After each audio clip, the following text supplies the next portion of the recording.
Mali sme tam pohyb, takže uliatý štart. Ten si chlapi z Dohňan zopakujú.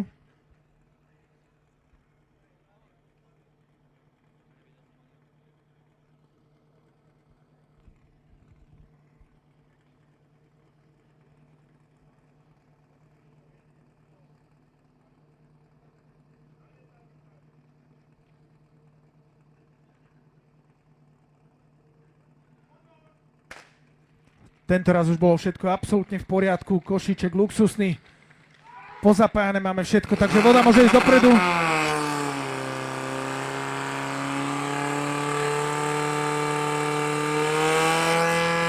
Krásne. No a boli sme svedkami zatiaľ najrýchlejšieho útoku dnešného dňa, 14.081, výsledný čas. Ten rýchlejší už bude 13, ľavá strana.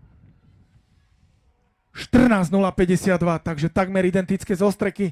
14.052 z ľavej strany a 14.081 na strane pravej a zároveň výsledný. Toľko Dohňany. No a zatiaľ najrýchlejší čas dnešného dňa, ale 13 sme ešte nevideli. Možno o chvíľu na príprave podvysoká B.